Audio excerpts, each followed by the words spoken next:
आज है संडे, तो संडे के दिन हम कमेंट बॉक्स से कुछ एक क्वेरी आपके सामने रखते हैं। हर एक संडे को आपके सामने कुछ ऐसे क्वेरी लेके मैं आता हूँ जो आपको काफ़ी ज़्यादा हेल्प करता है डिसीजन मेकिंग पावर में। देखो, कई ऐसे इन्वेस्टर हैं जो काफ़ी एक्सपीरियंस इन्वेस्टर हैं, लेकिन डिसीजन लेने में कई बार हिचकिचाते हैं ऐसे इन्वेस्टर। तो मैं आपके डिसीजन मेकिंग पावर को स्ट्रॉन्ग करता हूँ कुछ इन्फॉर्मेशन में शेयर करके, और कुछ कमेंट आपके सामने में लेके आता हूँ। चलिए शुरुआत करते हैं, लेकिन उसके पहले mutual fund related complete solution चाहिए तो आप मेरे साथ जुड़ सकते हैं। पोर्टफोलियो रिव्यू और डिज़ाइन को लेके कोई इशू हो तो डिस्क्रिप्शन बॉक्स में जाके डिटेल चेक करें, और व्हाट्सअप नंबर के थ्रू आप हमारे साथ जुड़ सकते हैं। सबसे फर्स्ट क्वेरी से हम यहाँ पे स्टार्ट करते हैं। सर जी, बंधन निफ्टी 500 मोमेंटम 50 इंडेक्स फंड और जेएम फ्लेक्सी के फंड एक साथ पोर्टफोलियो में रख सकते हैं क्या? देखो, अगर देखा जाए तो दोनों फंड का अगर पोर्टफोलियो ओवरलैप चेक करोगे तो करीबन 12 से 13% का एक ओवरलैप देखने को मिल रहा है, जो कि बहुत बड़ा ओवरलैप नहीं है। आप दोनों फंड को यहाँ पे अपने पोर्टफोलियो में रख सकते हो, लेकिन देखो आगे जाके हो सकता है कि कुछ ओवरलैप यहाँ पे बढ़े, कुछ स्टॉक्स चेंज हो। स्पेशली जो बंधन निफ्टी 500 मोमेंटम 50 है, इसमें एवरी 6 मंथ में जो आपका स्टॉक्स चेंज होगा उसको लेके ओवरलैप का परसेंटेज इंक्रीज हो सकता है। करेंटली अगर अभी मैं देखूं तो पोर्टफोलियो ओवरलैप परसेंटेज 12% है। हम मैक्सिमम 20 से 25% एक्सेप्ट कर सकते हैं। चलिए अगले क्वेरी की तरफ बढ़ते हैं। Tata small cap direct plan growth में मेरा बहुत कम अभी तक प्रॉफिट दिया है, 1 साल हो गया है। पहले अच्छा था, अब बहुत डाउन है। अच्छा देखो, मैं आपके सामने कुछ इन्फॉर्मेशन रखना चाहता हूँ इस क्वेरी के माध्यम से। पिछले 1 साल में अगर किसी भी स्मॉल कैप म्यूचुअल फंड का रिटर्न आप देखोगे तो आपको डबल डिजिट का रिटर्न देखने को मिलेगा। मैं ये लमसम रिटर्न की बात कर रहा हूँ, इस पॉइंट को काफ़ी समझदारी से आप समझना। अगर किसी भी म्यूचुअल फंड में लमसम रिटर्न का आंकड़ा देखोगे तो वो डबल डिजिट के आसपास देखने को मिलेगा। 16%, 15%, 14% का रिटर्न देखने को मिल सकता है। उससे ऊपर भी आंकड़े कई ऐसे स्मॉल कैप फंड के हैं। लेकिन जैसे आप एसआईपी रिटर्न पे नज़र डालोगे तो सिंगल डिजिट का रिटर्न है स्मॉल कैप म्यूचुअल फंड का। 1 से 2 ऐसे स्मॉल कैप म्यूचुअल फंड हैं जिनका डबल डिजिट का रिटर्न देखने को मिल रहा है पिछले 1 साल में। अगर मैं एसआईपी रिटर्न की बात करूं, जैसे कि मोतीलाल ओसवाल स्मॉल कैप में एसआईपी रिटर्न भी वहां पे डबल डिजिट में है। बाकी कुछ फंड्स हैं जो काफ़ी बेहतर फंड है, लेकिन उनका एसआईपी रिटर्न जो है पिछले 1 साल में सिंगल डिजिट का देखने को मिल रहा है। अब इससे इन्वेस्टर काफ़ी मायूस हो रहे हैं। उनको ये लग रहा है कि फंड पैसा बना के नहीं दे रहा है, फंड में अच्छा यहाँ पे डेटा नहीं शो कर रहा है, शायद फंड का परफॉर्मेंस कमज़ोर देखने को मिल रहा है। तो ऐसा नहीं है, मार्केट ने पैसा ही बना के नहीं दिया है।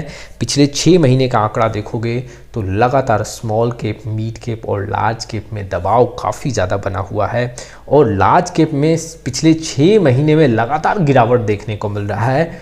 और इसीलिए यहाँ पे आपको जो एसआईपी रिटर्न है वो काफ़ी कम देखने को मिल रहा है, और आपको ये लग रहा है कि पिछले 1 साल में पैसा बना ही नहीं है।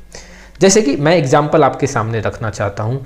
जैसे अगर आप देखोगे, ये टाटा स्मॉल कैप का एसआईपी का रिटर्न है। अगर 1 साल का रिटर्न देखोगे तो 2.2% का सिर्फ देखने को मिल रहा है। वैसे ही अगर आप लमसम रिटर्न देखोगे तो करीबन 20% का यहाँ पे एनुअलाइज रिटर्न है पिछले 1 साल का। तो आप देख सकते हो कितना डिफरेंस है। ये सिर्फ पिछले 6 महीने का जो काफ़ी बुरा परफॉर्मेंस है स्मॉल कैप इंडेक्स का, उसके चलते देखने को मिल रहा है। वैसे ही देखो, मैं कुछ स्मॉल कैप म्यूचुअल फंड का आंकड़ा रखता हूँ। इन्वेस्को इंडिया स्मॉल कैप का अगर मैं देखूँ एसआईपी रिटर्न तो 6.56% है, ये पिछले 1 साल का रिटर्न है। LIC mutual fund small cap का देखूँ तो यहाँ पे 6% के आसपास है। ठीक, बंधन स्मॉल कैप का भी 6% के आसपास देखने को मिल रहा है। अगर मैं एक्सिस स्मॉल कैप की बात करूँ तो एसआईपी रिटर्न जो है वो नेगेटिव है, 2% के आसपास। वहीं पे अगर मैं फ्रैंकलिन स्मॉलर कंपनी की बात करूँ तो यहाँ भी जो रिटर्न देखोगे वो 0.35% है। वैसे ही अगर आप डीएसपी स्मॉल कैप का आंकड़ा देखोगे तो नेगेटिव 1.35 है। ये एसआईपी रिटर्न है। आप देख सकते हो कि एसआईपी रिटर्न भी यहाँ पे नेगेटिव में देखने को मिल रहा है। ये पिछले 1 साल का आंकड़ा है। तो मार्केट में पैसा ही नहीं बना है। आप ऐसे मत सोचो कि मेरा फंड परफॉर्म नहीं कर रहा है, हमें इंतज़ार करना चाहिए इस गिरावट में। अगर आपको एसआईपी में नेगेटिव रिटर्न दिख भी रहा है तो आपको यहाँ पे कंटिन्यू करना चाहिए।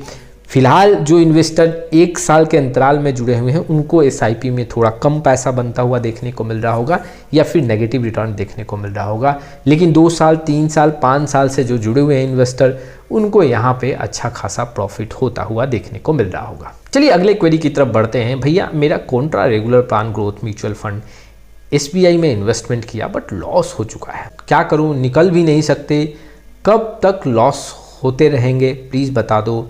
SBI का प्रॉफिट हो नहीं रहा, परेशान हूँ बहुत।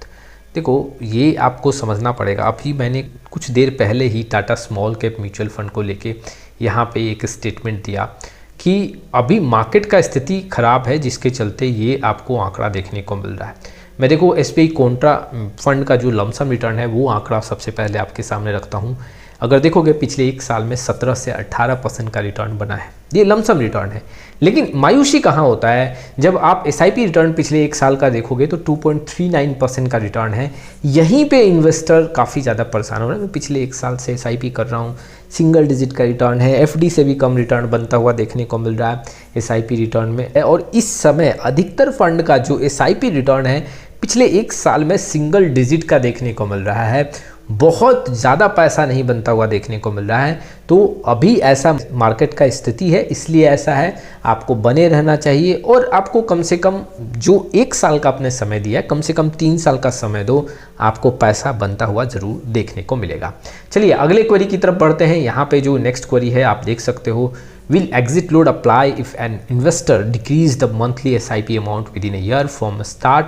देखिए कोई भी म्यूचुअल फंड में आप SIP अमाउंट एडिट करते हो तो उसमें कोई भी एग्जिट लोड अप्लाई नहीं होता है। आप कोई म्यूचुअल फंड को रिडीम करते हो और जितना यूनिट आप रिडीम कर रहे हो उसमें से या तो कुछ यूनिट का ड्यूरेशन 1 साल कंप्लीट नहीं हुआ हो या फिर पूरे यूनिट का यहाँ पे ड्यूरेशन 1 साल कंप्लीट नहीं हुआ हो, तो उस पर एग्जिट लोड अप्लाई हो सकता है। जिस भी इन्वेस्टमेंट का ड्यूरेशन 1 साल कंप्लीट नहीं हुआ हो और उस म्यूचुअल फंड में, स्पेशली जो भी आप म्यूचुअल फंड में इन्वेस्ट किए हों, उसमें अगर 1 साल का यहाँ पे एग्जिट लोड का ऑप्शन अवेलेबल है तो आपको वहाँ पे एग्जिट लोड अप्लाई होगा। SIP अमाउंट अगर आप एडिट कर रहे हो तो उसमें कोई भी एग्जिट लोड अप्लाई नहीं होगा, चाहे आप SIP अमाउंट को इंक्रीज कर दो या फिर डिक्रीज कर दो। चलिए अगले क्वेरी की तरफ बढ़ते हैं। बंधन निफ्टी अल्फा 50 इंडेक्स फंड में डाउन साइड एवरेज करना ठीक रहेगा या बुल मार्केट का वेट करना चाहिए? देखिए अगर देखा जाए तो अभी जो ये फंड है अपने हाई से करीबन अगर आप नोटिस करोगे तो आप देख सकते हो 11 दिसंबर से लेके 24 जनवरी तक जो आंकड़ा है वो करीबन 16 से 17% का यहाँ पे डाउन देखने को मिल रहा है। बंधन निफ्टी अल्फा 50 इंडेक्स फंड की बात कर रहा हूँ, तो गिरावट देखोगे तो 16 से 17% का यहाँ पे देखने को मिल रहा है। और वैसे ही अगर आप देखोगे तो इस फंड का जो अभी रिटर्न है पिछले एक महीने में वो 12 से 13% का नेगेटिव रिटर्न है। 6 महीने की बात करूँ तो 16% का नेगेटिव रिटर्न देखने को मिल रहा है। एक साल में भी यहाँ पे सिंगल डिजिट का रिटर्न देखने को मिल रहा है। और अगर मैं इस म्यूचुअल फंड का स्ट्रक्चर देखूं तो अगर आप नोटिस करोगे तो मिड कैप में करीबन 60 to 65% का यहाँ पे एलोकेशन है, करीबन 15 से 20% के बीच में स्मॉल कैप और 20 से 22% का एलोकेशन यहाँ पे लार्ज कैप का देखने को मिल रहा है। मैं आपको यहाँ पे एडवाइस करूँगा, एक अगर मैं स्ट्रैटेजी बताऊँ तो आप यहाँ पे अगर आप SIP कर रहे हो तो SIP को कंटिन्यू रखो। अगर आप SIP नहीं कर रहे हो तो मैं आपको यही एडवाइस करूँगा कि गिरावट पे यहाँ पे कुछ ना कुछ आप ऐड ऑन करते जाओ। यहाँ से आपको शुरुआत करना चाहिए। गिरावट अच्छा है लेकिन आपको ये भी गलती नहीं करना है कि वन शॉट में बहुत बड़ा यहाँ पे पैसा ऐड कर देना है। दूसरा जो गलती आपको नहीं करना है, इसी फंड पे आप 100% फोकस नहीं करना। आप एक लिमिटेड एलोकेशन के साथ ऐसे फंड को अपने पोर्टफोलियो में कंटिन्यू करना। इन्वेस्टर गलती क्या करते हैं कि उनके पोर्टफोलियो में कोई फंड 25% 28% गिर गया, पूरा पैसा वहाँ पे झोंक देंगे।